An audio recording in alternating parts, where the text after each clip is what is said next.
nessa questão aqui estava escrito assim, ó. Paciente adulto chega ao consultório com a seguinte queixa. Ouço, mas não entendo. Na audiometria tonal liminar, apresentou limiares auditivos dentro dos padrões de normalidade nas duas orelhas, curva timpanométrica do tipo A e reflexos acústicos presentes bilateralmente. Nesse caso, preciso, sem dúvida, fazer emissão otoacústica. Preciso também fazer avaliação do processamento auditivo. O que vocês acham aqui?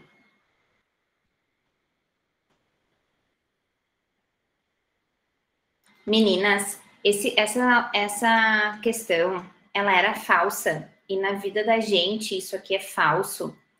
Porque assim, ó, eu não preciso, sem dúvida, fazer emissão otoacústica. Existem, sim, vários textos que falam da contribuição do conhecimento sobre a cóclea, da contribuição do conhecimento sobre a função coclear, para a gente fazer um link com o processamento auditivo e com a via auditiva central. Porque a tonotopia coclear, ela se estende ao longo da via auditiva. Então, tonotopicamente, ali, frequências graves, médias e agudas, elas sobem e existe essa representação central. Só que, na vida de verdade, clinicamente, a gente não consegue fazer tudo em todo mundo. Então, dá para fazer? Dá. Mas não é um caso que eu preciso sem dúvida. Por quê? Porque é um paciente que fala que ele ouve, mas que ele não entende. Os limiares dele estão normais. Eu não falei aqui para vocês nessa mini anamnese nada que dissesse que ele tem uma agressão à cóclea, que ele tem algum agente que faça, por exemplo, ele ter uma cocleopatia subclínica. Ele está falando que ele ouve, mas que ele não entende. Então, nesse caso, eu preciso sim complementar a avaliação com uma avaliação de processamento auditivo. E nesse caso, os reflexos acústicos presentes, eles não mostraram nenhuma dica sobre uma possível alteração de processamento auditivo. Porque uma das indicações da pesquisa dos reflexos acústicos é a gente avaliar a via auditiva central, a gente olhar para a via auditiva central. Então, quando eu digo aqui curva A, eu tenho referência. Então, quando a sonda está aqui e o fone está aqui, eu consigo captar esse reflexo. E eu tenho aferência porque eu tenho um som entrando numa orelha com curva A, com uma cóclea normal. Então, pi, vai apitar, o som vai subir, vai cruzar no complexo olivar superior e aqui ele vai conseguir ser captado. Quando eu digo reflexos presentes bilateralmente, e eu não disse em níveis aumentados, por exemplo, tá tudo bem. Eu não peguei no reflexo uma possível alteração de processamento. E o que eu quero que aqui fique muito registrado para vocês, meninas? Não é porque o reflexo foi normal que eu não vou seguir avaliando esse paciente. A gente não avalia exame, a gente avalia queixa, a gente avalia sintoma. Então, se o paciente fala, eu ouço, mas eu não entendo, vocês não podem parar por aqui. Vocês precisam fazer uma avaliação de processamento. Mas o que eu queria muito também que ficasse registrado aqui, que eu não preciso fazer emissão otoacústica em todo mundo.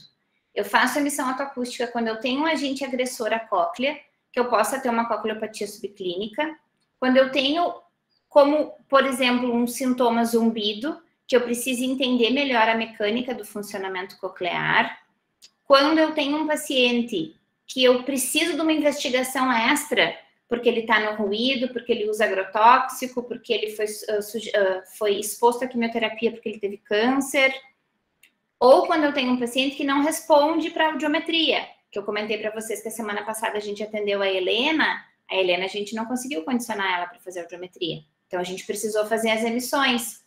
E como que a gente ficou tranquilíssima de mandar a Helena embora? Ela teve emissão otoacústica transiente presente, e isso significa que ela não tem perda auditiva, porque a desconfiança do médico foi que ela tivesse perda, porque ela é uma menina muito agitada, filha de pais surdos, pai e mãe surdos. Só que ela só ficava agitada na presença dos pais, com a avó ela ficava tranquilíssima. Então a agitação provavelmente vinha daquele silêncio, né? Porque pai e mãe surdo, nenhum dos dois oralizados. E daí o médico desconfiou que ela pudesse ter perda também, porque ela tem um atraso de linguagem, assim, pequenininho. Se a gente for olhar para o contexto da Helena, de ter sido criada até os 2 anos com pai e mãe surdo, a linguagem dela é maravilhosa. Porque ela fala mamãe, papai, auau, água. Ela chama a vovó de mãe, dela fala vovó-mãe, porque ela chama junto vovó-mãe. Enfim, ela tem uma linguagem atrasada, sem dúvida, mas dentro do contexto, ela estava... Então, a gente conversando com ela, ela realmente parecia ter uma audibilidade boa, porque a gente trouxe uns brinquedos lá da ala da terapia. Helena, pega o ovo. Helena, vamos fazer comidinha? Vamos pegar essa panela? Daí a gente pegou aquele kitzinho que tem as comidinhas. E ela foi pegando tudo que a gente falava numa intensidade normal, sem falar numa intensidade forte. Quando a avó falava com ela, a avó de máscara, um pouquinho mais distante, ela respondia. Só que a dúvida do médico veio por esse comportamento mais agitado junto com os pais, que a gente entendeu que vem de talvez um sofrimento, uma angústia dela, que ela fica mais agitada, aumenta o volume da TV, porque os pais só usam Libras. E ela usa Libras com os pais, coisa mais bonitinha do mundo. E ela aprendeu com os pais, né, com 2 aninhos. Então, ela é bilíngue, né, gurias? Porque ela usa Libras. E ela tem uma linguagem pequena, mas ela tem. Então, quando a gente pega o ovo, ela pegou o ovo na mão, ela falou ovo. Então, se estimula, ela logo reproduz. Enfim, como a gente não conseguiu condicionar a Helena para fazer a audiometria, a gente não conseguiu dizer quando você escuta o apito, vamos dar comida para o passarinho, a gente não conseguiu esse condicionamento, a gente fez uma curva timpanométrica, deu curva do tipo A, a gente fez reflexo acústico, deu reflexo presente, eu vou mostrar para vocês daqui a pouco o exame dela. E daí, como que a gente vai mandar a Helena embora sem mais informações? Não dá. Daí a gente fez a emissão. O que a emissão tranquiliza o nosso coração? Ela não tem perda. Então, a gente pediu para a avó observar, para a avó ficar atenta ao desenvolvimento dela.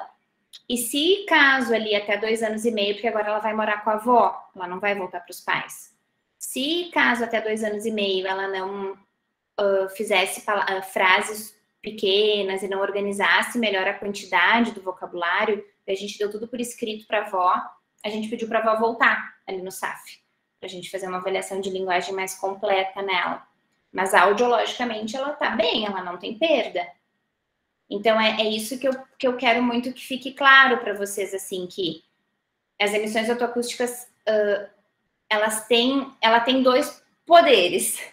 Um poder de prever o futuro, quando eu tenho um linear normal, por exemplo, e eu não tenho emissão, então pode ser que eu tenha perda no futuro. E ela tem o poder de descartar a perda, como foi o caso da Helena que eu estou contando para vocês agora. Deu emissão presente, eu posso mandar ela para casa, porque ela não tem perda auditiva. Eu posso laudar como função coclear normal, normalidade de orelha média, reflexo. Mas pensando nesse paciente, o que o paciente disse? Que ele ouve, mas que ele não entende. E daí a gente fez a audiometria e encontrou limiares normais. Curvagem. Então, ok. Eu tenho audiometria normal, então eu não tenho perda. Só que por que eu não preciso fazer emissão? Eu não preciso fazer emissão porque o paciente não trouxe na história clínica dele nenhum indicativo de.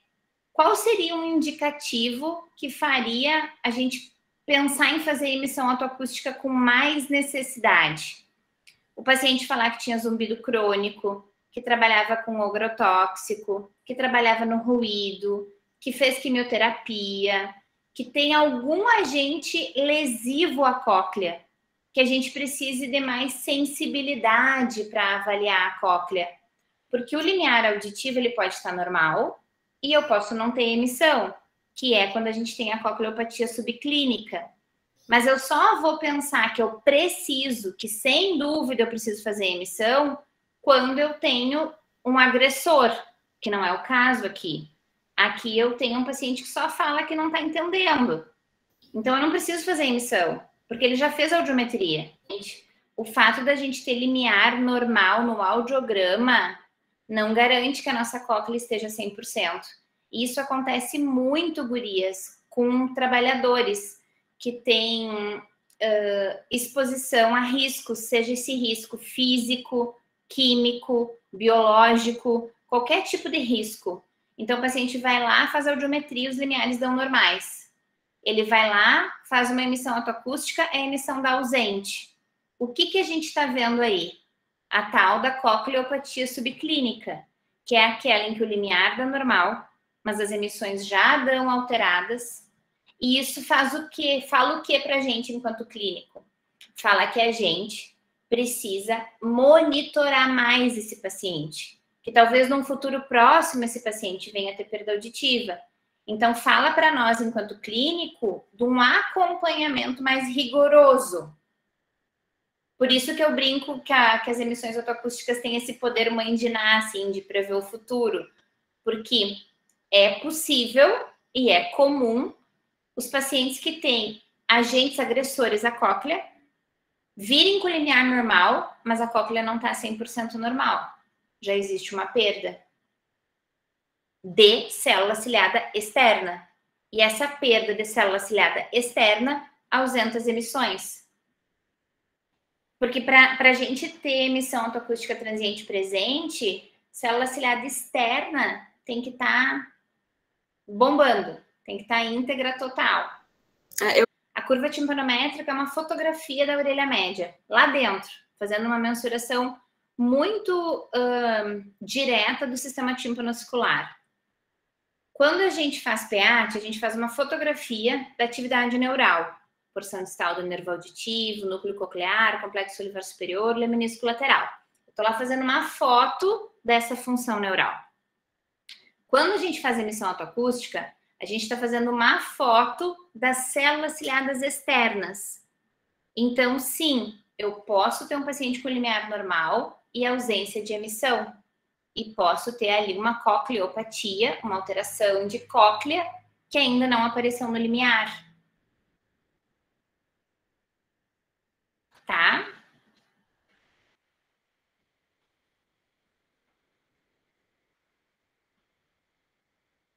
Nessa questão diz assim, ó. O paciente fala com 57 anos que ele tem dificuldade para ouvir. E ele tem uma perda auditiva nas duas orelhas, com os limiares em torno de 65, tá? A curva é do tipo A. Então, começando pela curva, eu preciso que a curva seja A para eu conseguir captar reflexo acústico. Porque senão ele não vai captar. Porque na voltinha aqui é aquilo que a gente falava da musculatura semana passada. Ele teve reflexo em 105 dB. Pensem comigo, tá? Eu tenho uma cóclea aqui ouvindo em 65 dB. E daí essa cóclea recebeu um som aqui, pi, de 105 dB. Esse som atravessou e foi captado desse lado. Quanto que tem de diferença de 105 para 65? Quanto que é o... Se a gente for pela teoria, o reflexo acústico ele desencadeia 70 a 100 dB acima do limiar auditivo. Então, se a gente fosse fazer 65 mais 70, daria 135. Já não ia dar reflexo. Por quê? Porque a intensidade máxima do equipamento é 120 dB. Mas, prof, como que ele tem um limiar em 65 e ele desencadeou reflexo em 105? Daí vocês vão imaginar comigo assim, ó. Cóclea, células ciliadas externas e algumas células já morreram, já perderam função. Eu já perdi um monte de CCI porque o limiar está em 65 dB. Só que essas células que sobraram na cóclea, elas se recrutaram. Elas disseram, vem cá, vem cá, vem cá, vem cá, vem cá, vem cá, vem cá. E elas se juntaram, elas se uniram para trabalhar com muito mais força para dar conta de qualquer som que chegasse.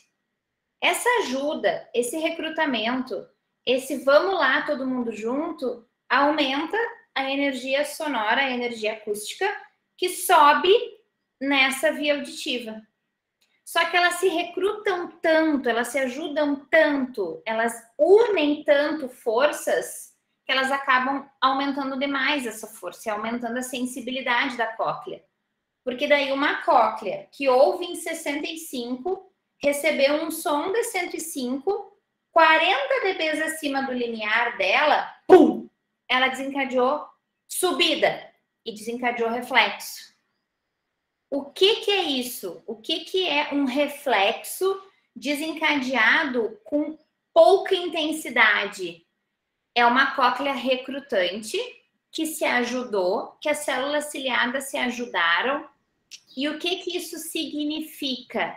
Que qualquer acréscimo de intensidade, por menor que seja, pode causar esse recrutamento, pode causar essa união, pode causar esse vamos lá, células ciliadas, as que sobraram aqui, vamos trabalhar. E daí elas, pum, jogam o som para cima, o som faz o arco e é captado do outro lado. Então, uma cóclea de 65, pum, juntou todo mundo lá, recrutou, jogou para o outro lado e foi captado aqui. O diferencial em 40 significa que eu, com pouquíssima intensidade, longe dos 70 que eu precisaria, eu tive uma resposta do sistema nervoso auditivo central. E se houve essa resposta do sistema nervoso auditivo central, é porque a cóclea mandou. E para ela mandar, foi porque essas células que sobraram, chamaram as outras que sobraram, fizeram um vamos lá, a união faz a força e pum, jogaram o estímulo para cima. Pum, jogaram energia acústica para cima.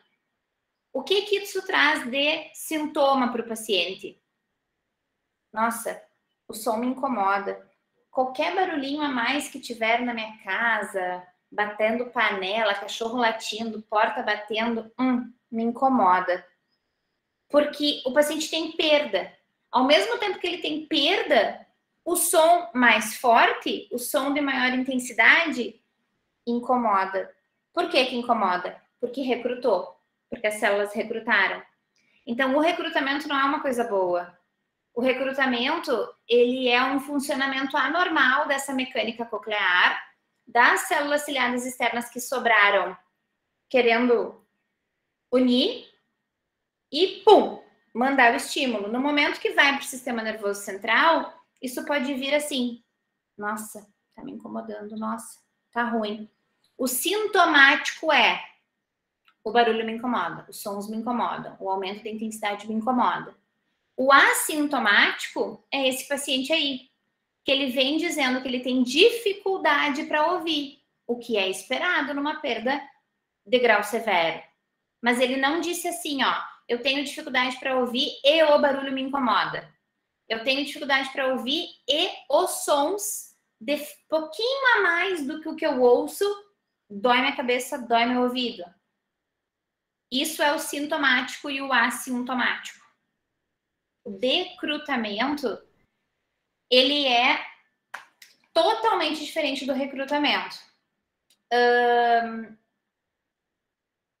Eu vou pegar aquela imagem que tem do arco reflexo para eu explicar. Pensem comigo que o fone vai estar aqui, tá? Aqui está o fone e aqui está a sonda. Então, o fone está na orelha direita. Então, eu estou com o fone na direita e com a sonda na esquerda. Essa cóclea aqui, ó, ela está normal.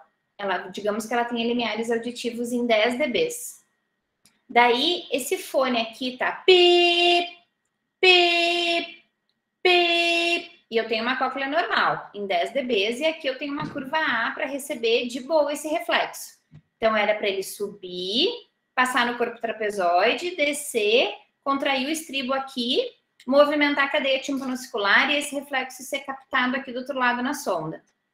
Só que eu tô colocando aqui, pi, pi, cheguei em 120, pi, daí sim, pi, cruzou. Se eu tô falando que essa cóclea aqui tá em 10 e eu só consegui com que o reflexo fosse desencadeado em 120, o diferencial vai dar 110. Isso é um diferencial aumentado. E por que isso acontece se a cóclea tá boa? Normalmente, por uma redução de atividade sináptica no 8º par craniano, no envio dessa mensagem para cima. Então, o decrutamento, ele é o contrário do recrutamento.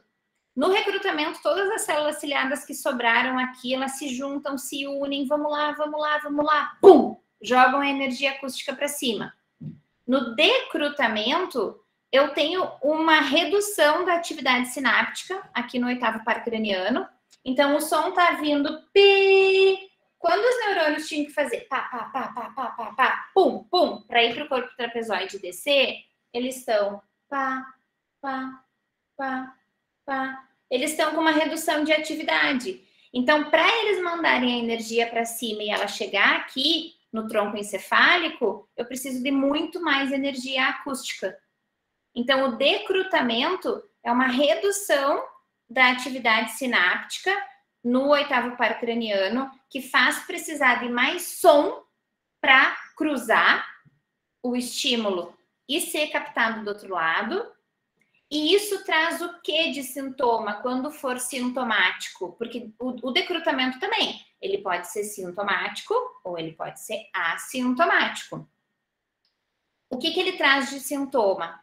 Uma dificuldade de percepção de fala, uma necessidade de pedir para as pessoas repetirem. Muitas vezes o ruído incomoda para entender a fala. Então, o recrutamento é sobre a percepção do som. O decrutamento é sobre a compreensão do som. Eles veem coisas diferentes. Eles veem coisas e estruturas e eles trazem sintomas quando o sintoma acontece completamente diferentes. Então, ele pode trazer uma dificuldade de compreensão de fala no paciente. O paciente pode dizer para a gente assim: ah, eu ouço bem, mas quando as pessoas falam, eu peço para elas repetirem. Eu ouço bem, mas quando as pessoas falam, eu perco alguma informação, o ruído me incomoda, o ruído me atrapalha. E da onde vem a fisiologia disso? Vem de um oitavo par craniano com uma atividade sináptica reduzida. De um oitavo par craniano que deveria estar mandando o estímulo para o tronco, e está mandando, mas para isso ele precisa de um pum, de uma energia acústica muito maior do que o que seria a energia acústica normal. Então, de quem que é a culpa no decrutamento? A culpa do oitavo par craniano. De quem que é a culpa no recrutamento? Das células ciliadas externas que sobraram funcionando bem e estão se recrutando. E nesse recrutamento delas, a gente tem um aumento de percepção sonora, um aumento de percepção acústica. E esse aumento, pum, manda energia para cima com pouca intensidade. Eu não preciso de 70 dB acima do limiar. Com pouca intensidade eu já consigo, pum, jogar essa energia. E o PDF aqui, ó. Quando a gente olha, meninas, essa audiometria aqui, ó, é um menino de 24 anos que veio fazer audiometria. Quando a gente olha para essa audiometria aqui, a gente vê algum problema? Não tem nada de problema aqui, né? Eu tenho limiar normal, eu tenho um índice percentual de reconhecimento de fala em 100%, eu tenho um LRF em 0. Eu não tenho problema. Mas quando a gente olha para cá, daí respondendo a pergunta da Gi, onde eu vou olhar isso? Onde eu vejo isso? Ó, limiares auditivos, reflexos acústicos, diferenciais. Esses diferenciais aqui são os que vão indicar recrutamento ou decrutamento. Quando a gente tem valores maiores do que 100, com limiares bons, é o que eu acabei de explicar. Eu tenho uma cóclea super boa e esse som não está subindo. Por que não está subindo? Porque as sinapses no oitavo par não estão tão boas para mandar esse som para cima. Então, isso aumenta o diferencial e traz o resultado, o diagnóstico de decrutamento. Só que esse decrutamento, ele pode ser sintomático ou não. E olha o que a gente escreveu aqui embaixo, ó, nos comentários do fonoaudiólogo. Presença de decrutamento na orelha direita, porém assintomático. Tipo assintomática, assintomático, porém assintomático. Por que a gente tem que laudar isso, comentar isso, falar sobre isso no exame? Porque o colega que for receber esse exame tem que ficar ligado. Será que esse paciente no futuro vai ter problema de processamento auditivo? Será que esse paciente no futuro vai precisar de uma avaliação mais completa para fazer uma reabilitação por treino auditivo, por exemplo? Ah, é só numa orelha. Sim, é só numa orelha, mas a gente tem que cuidar. A gente avalia as orelhas, mas a gente pensa no indivíduo inteiro. E já aqui, ó, eu tenho limiares normais, reflexos normais, diferenciais normais. Então, aqui eu não tenho nenhum problema na orelha esquerda. Tá tudo bem? Porque um paciente vai ter queixa de compreensão e o outro paciente vai ter queixa de percepção. O barulho me incomoda, o som me incomoda, e o outro vai dizer, eu não entendo, eu peço repetição, o ruído me atrapalha. Olha só, esse paciente aqui, ele chama Ilo, e ele tem 82 anos, tá? Ele tem uma audiometria com uma perda em rampa, e ele tem, olha isso, o índice percentual de reconhecimento de fala dele, 44% e 48% com monossílabos. Daí a gente foi fazer com dissílabos e piorou. Ele teve mais dificuldade ainda. Então, o paciente nitidamente com uma dificuldade central muito grande, porque com esses limiares auditivos aqui, ele poderia ter uma resposta de índice percentual melhor. Meninas, o seu hilo nunca seria decrutante. O decrutamento acontece no limiar normal. Então, o seu hilo nunca seria decrutante. Ele pode ter, além da perda auditiva, uma alteração de processamento auditivo maior, mas eu nunca encontraria no exame dele um decrutamento. É impossível, porque ele já tem perda, não teria como o diferencial dar elevado se a intensidade máxima do equipamento é 120. Mas olha o que aconteceu aqui, ó, 2 curvas timpanométricas do tipo A. Olha o que aconteceu no reflexo acústico. Limiares auditivos, quando ele desencadeou o reflexo e a diferença entre os limiares e os limiares do reflexo e os limiares auditivos. Então, bem menores do que 65. Bem menores do que 65. 65 seria o normal. O que aconteceu aqui? Essas células aqui, ó, que respondem para o 35, para o 40, para o 70 e para o 85, que é 500, 1.000, 2 e 4, disseram assim, 250 vem cá, 750 vem cá, 1.250 vem cá, 3.000 vem cá, 2.200 vem cá. Chamaram todas as células que sobraram perto delas e disseram assim, vamos trabalhar junto, vem comigo. Se juntaram, o som chegou e elas, pum, mandaram para cima. Pum, mandaram para cima. Fez o arco reflexo que foi captado do outro lado. E o que o seu hilo disse pra gente? Eu não ouço, mas quando eu ouço, o barulho é ruim. Quando eu ouço, o barulho me incomoda. E daí, a gente capta nos pacientes o limiar de desconforto, que é o máximo som que o paciente tolera. O limiar auditivo é o mínimo que eu ouvi, bem pequenininho, e o limiar de desconforto é até quando eu aguento. Orientação ao paciente, vocês aprendem isso na disciplina de prótese. O senhor vai ouvir o som aumentando e quando incomodar, quando for desconfortável, levanta a mão para mim. Só que aqui no InAudio, no programa, a gente não consegue marcar. Daí a gente marca a mão para entregar para o paciente. O InAudio não tem essa possibilidade de marcar o limiar de desconforto.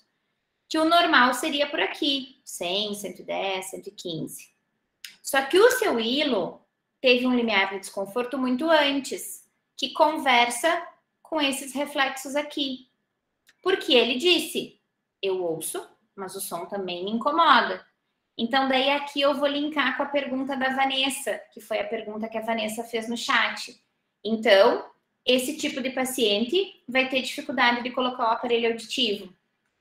Muita. Esse é um paciente extremamente desafiador. Digamos que o seu hilo tivesse chegado para vocês fazerem reabilitação auditiva dele. Daí vocês fizeram essa audiometria. Daí vocês se depararam com esse índice percentual de reconhecimento de fala e com aqueles reflexos acústicos ali que vocês viram recrutamento.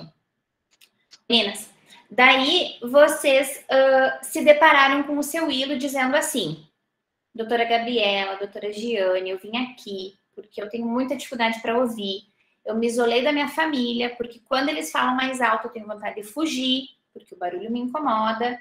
Mas eu quero ouvir melhor, eu quero ser reabilitado, eu quero ficar bem. E daí a Vanessa coloca lá no chat. Tá, e como que a gente vai colocar aparelho nesse paciente?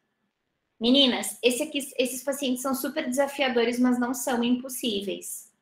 Primeiro, a gente vai sim colocar o aparelho auditivo num ganho bem menor do que seria o ganho necessário. A gente vai colocar uma amplificação sonora menor e a gente vai desensibilizando esse sistema. O que é desensibilizar esse sistema? É ir falando para todas essas estruturas aqui do sistema nervoso auditivo central, que a gente estava olhando aqui no arco reflexo. A gente vai colocar amplificação sonora aqui. Daí a gente vai colocar um ganho bem pequenininho. E a gente vai avisando pro nervo auditivo. Obrigadão, Bina. A gente vai falando pro nervo auditivo, pro tronco encefálico. Olha, tô mandando som, vai se readaptando aí. Tô mandando som, vai se readaptando aí. E isso é de sensibilizar o sistema. A gente vai fazer isso com amplificação sonora e com treino auditivo. Eu preciso que o seu Willo faça treinamento, porque esse cérebro dele não vai dar conta. O cérebro dele vai ficar assim, tá bom, eu tô ouvindo. Será que isso é um passarinho? Tá bom, eu tô ouvindo. Será que essa é minha mulher falando, é minha filha falando? Porque ele não tem percepção de fala, ele não tem índice percentual de reconhecimento de fala. Então, meninas, a gente reabilita sim, Vani, coloca o aparelho sim, mas é um paciente que provavelmente tu vai ver toda semana, de 15 em 15 dias, porque tu vai colocar um ganho no aparelho desse tamanho. Daí tu vai aumentar um pouquinho, daí tu vai aumentar mais um pouquinho, daí tu vai aumentar mais um pouquinho. Tu vai de grão em grão. Vai assim, de 1 dB em 1 dB, de meio dB em meio dB. Tu vai indo de pouquinho em pouquinho, mas tem que ir treinando, e fazendo reabilitação, e fazendo estimulação auditiva, e treinando, e pedindo para ele ouvir música se ele gostar de música. E se for um paciente que tem estrutura para a família ajudar a fazer um treino em casa, exercícios em casa, ele faz exercício em casa também. A gente precisa dar uma aulinha para o sistema auditivo. E essa aulinha é para os neurônios. E quando tem recrutamento, essa aulinha é para mecânica coclear. Então, olha só, células ciliadas, eu estou te dando 1 dB e vou treinar. Agora eu vou te dar 2 dBs e vou treinar. Agora eu vou te dar 3 dBs e vou treinar. É um trabalho de formiguinha, é um paciente que a gente vai ficar muito mais tempo com ele, mas ele vai ficar bem. Ele vai ficar 100%? Não. Ele vai ter 100% de índice percentual? Não. Se vocês venderem o aparelho auditivo para esse paciente dizendo que ele vai ficar com 2 orelhas novas, vocês vão fazer a mentira do século, porque ele não vai ficar. O paciente vai ter que entender que ele vai melhorar, que ele pode melhorar, mas que não são 2 orelhas novas, que a gente não vai devolver para ele o cérebro de 18 anos. O que a gente está fazendo é dando uma treinada, uma estimulada nesse cérebro com perda e com recrutamento. Porque aqui no seu Willo a gente tem as duas coisas, né? A gente tem um déficit central, porque ele não tem índice percentual, então tem um déficit central aqui. Ele não precisava ter um IPRF tão ruim com essa perda. Ele tem um grave aqui que daria para segurar um índice percentual muito melhor. E ele é recrutante. Então, eu vou voltar lá no recrutamento para vocês lembrarem, ó, os diferenciais. Bem rebaixadinhos. Toma. A queixa auditiva do recrutante é: o som me incomoda. A queixa auditiva do decrutante é: eu tenho dificuldade de perceber o som. De fala, de entender a fala. Mas, gurias, isso é uma possibilidade. Isso não é uma obrigação.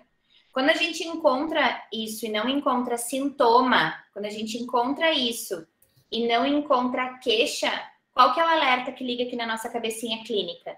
Deixa eu acompanhar mais de perto, deixa eu fazer essa audiometria de 6 em 6 meses, não de 1 ano em 1 ano, e não de 2 anos em 2 anos. É um alerta.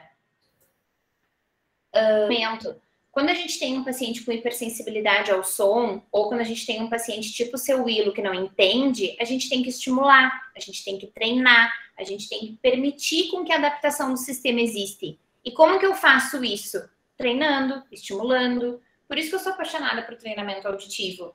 Porque eu digo sempre que ele não salva a lavoura, mas ele aduba bem a lavoura. Então, eu acho que o treinamento auditivo consegue ajudar bastante.